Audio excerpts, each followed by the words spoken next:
முருக பக்தர்கள் அனைவருக்கும் அடியனின் வணக்கம். சக்தியும் நானும் நம்ம அப்பன் முருகனுடைய அறுபடை வீடுகளை பற்றி பார்த்துட்டு இருக்கோம். கடைசி பதிவில் நம்ம பார்த்தது அப்பன் முருகனுடைய அறுபடை வீட்டில் முதல் 2 படை வீடுகளான திருப்பரங்குன்றம், திருச்செந்தூர் இந்த 2 ஸ்தலங்களை பற்றி பார்த்தோம். இன்று நம்ம பார்க்க போகிறது 3ஆம் ஸ்தலம். பார்ப்போமா?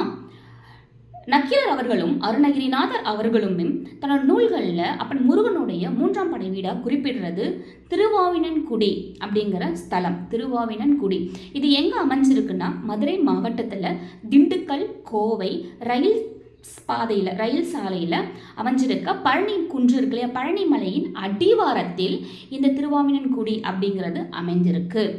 மற்றும் லக்ஷ்மி தாயார், பூமாதேவி, சூரியன், இடி, காமதேனு இவங்க எல்லாருமே இந்த ஸ்தலத்தில் பூஜை செஞ்சதா புராண கதைகள் கூறுகிறது. அடுத்து பழனிமலையின் மீது அமர்ந்திருக்கும் ஸ்ரீ தண்டாயுதபாணி கோவிலுங்கிறது வேறு, அடிவாரத்தில் அமைஞ்சிருக்கும் திருவாவினன்குடி அப்படிங்கிற இந்த கோவிலுங்கிறது வேறு. இந்த கோவிலில் தான், இந்த ஸ்தலத்தில் தான் அப்பன் முருகன் வள்ளி அம்மையுடன் தம்பதி சமேதராக காட்சி தராங்க. அப்படிங்கிறத நக்கீரர் அவர்கள் தன்னுடைய நூலில் எப்படி சொல்லியிருக்காருன்னா, தாவினன் கொள்கை மடந்தையோடு சின்னால் ஆவினன் குடி அசைதலும் உரியன் அப்படின்னு தன்னுடைய நூலில் சொல்லியிருக்காரு. அடுத்ததாக அறுபடை வீட்டில் 4ஆம் படை வீடாக அமைந்திருக்கும் இடத்தை பார்ப்போமா? நக்கீரர் அவர்களும் அருணகிரிநாதர் அவர்களும் தன்னுடைய நூல்களில் அறுபடை வீட்டில் 4ஆவது வீடாக அமைஞ்சிருப்பது திருவேரகம் என்னும் ஸ்தலம் அப்படின்னு எழுதியிருக்காங்க. திருவேரகம்ங்கிறது ஒன்றும் இல்லை, இப்போ நம்ம சொல்கிற கும்பகோணத்துக்கு அருகில் இருக்க சுவாமிமலைங்கிற ஸ்தலம் தான் அப்போ திருவேரகம் அப்படின்ட்டு அழைக்கப்பட்டது. இந்த ஸ்தலத்தில் தான் அப்பன் முருகப்பெருமான் பிரம்மாவோட தலையில் கொட்டி, இனிமே உங்கள் வேலையை நான் செய்கிறேன், நீங்கள் செய்ய தேவையில்லை, அதாவது உருவாக்குதல், மனிதர்களை உருவாக்குற தொழில் அவங்க தானே செஞ்சார், அந்த தொழிலை இனிமேல் நான் செய்கிறேன், நீங்கள் செய்யாதீங்கன்னு சொன்ன இடம் அதுதான். அதே மாதிரி அப்பன் முருகப்பெருமான் தன்னுடைய தந்தைக்கு சிவபெருமானுக்கு பிரணவ பொருளை உபதேசித்து சுவாமிநாதனாக நின்ற இடம் இந்த சுவாமிமலை தான். சுவாமிமலையை இளங்கோவடிகள் அவர்கள் தன்னுடைய நூலில் ஏரகம் அப்படின்னு சொல்றாரு. இந்த இடமானது காவிரி பாயும் பகுதியில் அமைஞ்சிருக்கிறதாக தன்னோட நூலில் அருணகிரிநாதர் அவர்களும் குறிப்பிடுகின்றார். அடுத்ததாக நக்கீரர் அவர்கள் தன்னுடைய நூலில் அப்பனுடைய 5ஆம் படை வீடாக ஒரு வரியை சொல்றாரு, அதாவது குன்றுதோர் ஆடல். அது என்ன குன்றுதோர் ஆடல்? அப்பன் முருகப்பெருமான் எங்கெல்லாம் இருந்து திருவிளையாடல் புரிஞ்சாரோ அது எல்லாமே இந்த குன்றுதோர் ஆடல் அப்படிங்கிற இடத்திற்கு கீழே அமைஞ்சிரும். அப்பன் முருகப்பெருமான் எங்கெல்லாம் திருவிளையாடல் புரிஞ்சாரோ அது எல்லாமே 5ஆவது ஸ்தலமாக அழைக்கப்படுது அப்படின்னு சொல்றாரு. இதுக்கு ஒரு தெளிவான விளக்கத்தை அருணகிரிநாதர் அழகா சொல்றாரு. எப்படி சொல்றாருன்னா, பதியெங்கிலும் இருந்து விளையாடி பல குன்றுகள் அமர்ந்த பெருமாளே அப்படின்னு 5ஆம் படை வீடை அவ்வளவு அழகாக அருணகிரிநாதர் அவர்கள் பாடுகிறார். ஏனைய 5 படை வீடுகளை தவிர அப்பன் முருகப்பெருமான் எந்தெந்த குன்றுகள், எந்தெந்த இடங்கள்லாம் திருவருள் புரிஞ்சாரோ, திருவிளையாடல் புரிஞ்சாரோ அந்த எல்லாமே குன்றுதோர் ஆடல் என்று தான் அழைக்கப்படுது. குன்றுதோர் ஆடல் என்கிற தலைப்பில் அருணகிரிநாதர் அவர்கள் அப்பன் முருகப்பெருமான் எந்தெந்த குன்றுகள்லாம் அமர்ந்து தன்னோட திருவிளையாடல் புரிஞ்சாரோ அந்த ஒவ்வொரு குன்றுகளை பற்றியுமே தனித்தனியான பாடல்களை அருணகிரிநாதர் அவர்கள் பாடியிருக்கார்.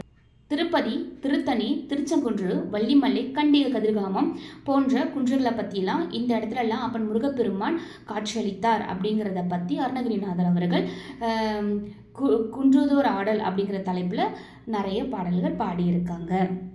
இதை தவிர்த்து அப்பன் முருகப்பெருமான் எந்தெந்த குன்றுகளெல்லாம் அவர் திருவிளையாடல் புரிஞ்சாரோ, அற்புதங்கள் நிகழ்த்தினாரோ, அன்பர்களுக்கு காட்சியளித்தாரோ அது எல்லாமே இந்த 5 படை வீடுகளில் அடங்கும் அப்படின்னு கூறப்படுகிறது. 6 படை வீட்டில் கடைசி படை வீடாக கருதப்படுவது பழமுதிர் சோலை. இந்த பழமுதிர் சோலை 6 படை வீட்டில் 6வது படை வீடுன்னு எழுதின நக்கீரர் அவர்களும் அருணகிரிநாதர் அவர்களும் சரியாக இந்த இடம் எங்கே இருக்குங்கிறத தெளிவாக எழுதவே இல்லை. அவங்க வெறும் பழமுதிர் சோலை, சோலைமலை அப்படின்னு எழுதியிருக்காங்க. அருணகிரிநாதர் அவருடைய நூலில் சோலைமலைன்னு எழுதியிருக்காரு. மிக உயர்ந்த அருவி கொட்டும், ஒளியுடன் கூடிய அருவி கொட்டும் இடம், சோலைகள் உள்ளது அப்படின்னு எழுதியிருக்காங்களே தவிர்த்து சரியான ஒரு விளக்கம் அதில் இல்லை. சில பேர் என்ன சொல்கிறாங்கன்னா பழனிமலை தான் வந்து இந்த பழமுதிர் சோலை அப்படின்னு சொல்கிறாங்க. ஆனால் அதுவும் சரியான விளக்கம் கிடையாது. ஏன்னா அருவி கொட்டும் இடம்னு சொல்கிறாங்க, பழனிமலையில் அருவிங்கிற ஒரு விஷயம் கிடையாது. அதே மாதிரி சோலைமலைன்னு சொல்லியிருக்காங்க, சோலைகளும் பழனிமலையில் கிடையாது. எனவே அவங்க சொல்கிற சில பேர் சொல்கிற இந்த கருத்தானது தவறானது. இருந்தாலும் இதுதான் பழமுதிர் சோலை அப்படின்ட்டு சரியான விளக்கம் எதுவுமே நக்கீரர் அவர்களோ அருணகிரிநாதர் அவர்களோ அவர்களுடைய நூலில் கொடுக்கவே இல்லை. அதே மாதிரி சில பேர் என்ன சொல்கிறாங்க, யாழ்ப்பாணம் இலங்கையில் அங்கே அமைஞ்சிருக்க கண்டி கதிர்காமம் அப்படிங்கிறது தான் வந்து பழமுதிர் சோலையாக இருக்கணும் அப்படின்னு சில பேர் சொல்கிறாங்க. ஆனால் கண்டி கதிர்காமம் அப்படிங்கிறது வேறு, பழமுதிர் சோலை அப்படிங்கிறது வேறு. இதுக்கும் அதுக்கும் சம்மந்தமே இல்லை. மேலும் அறுபடை வீட்டில் 5ஆம் படை வீட்டை பற்றி அருணகிரிநாதர் நக்கீரன் அவர்கள் பாடும்போது அந்த இடத்துலையே வந்து குன்றுதோர் ஆடலுங்கிற தலைப்பில் இந்த கண்டி கதிர்காமத்தை எடுத்துகிட்டு வந்துட்டாங்க. அதனால் இதுவும் இந்த பழமுதிர் சோலையாக இருக்கிறதுக்கு வாய்ப்பில்லைன்னு ஒப்புக்கொள்ளப்படுது. அடுத்து பழங்கள் உதிர்க்கப்பட்டாலும் அது பழமொழிச்சோலை அப்படின்ற பெயரை பெற்றது அப்படிங்கிறது வரலாறு கூறும் உண்மை. அந்த பழமுதிர் சோலையை பற்றிய ஒரு பதிவு நான் கொடுத்துருக்கேன், அதோட லிங்க் கீழே கொடுக்குறேன், போய் பாருங்கள். அதே மாதிரி இந்த அறுபடை வீடோட விளக்கம் உங்களுக்கு புரிஞ்சிருக்கும்னு நினைக்கிறேன். இதை பற்றி இன்னும் நிறைய பேசலாம். அடுத்தடுத்த பதிவுகளை நான் உங்களுக்கு தரேன். நக்கீரருங்கிறவர் யார், அருணகிரிநாதருங்கிறவர் யார் அப்படிங்கிற விளக்கமும் நான் உங்களுக்கு தரேன். இந்த பதிவு உங்களுக்கு பிடிச்சிருக்கும்னு நினைக்கிறேன். பிடிச்சிருந்தா லைக் பண்ணுங்கள், ஷேர் பண்ணுங்கள், சப்ஸ்கிரைப் பண்ணுங்கள். கண்டிப்பாக உங்கள் நண்பர்களுக்கு ஷேர் பண்ணுங்கள். அப்போ தான் அவங்களுக்கும் இதை பற்றியே ஒரு புரிதல் இருக்கும். நம்ம இவங்களை பற்றிலாம் தெரிஞ்சிருக்கிறது மிகவும் அவசியம் இல்லையா? நம்மளுடைய முன்னோர்கள் நக்கீரர் அருணகிரிநாதர் அவர்களை பற்றிலாம் தெரிஞ்சிருக்கணுன்றது ரொம்பவே நமக்கு தேவையான விஷயம்தான். தெரிஞ்சுப்போம். நன்றி. ஓம் முருகா.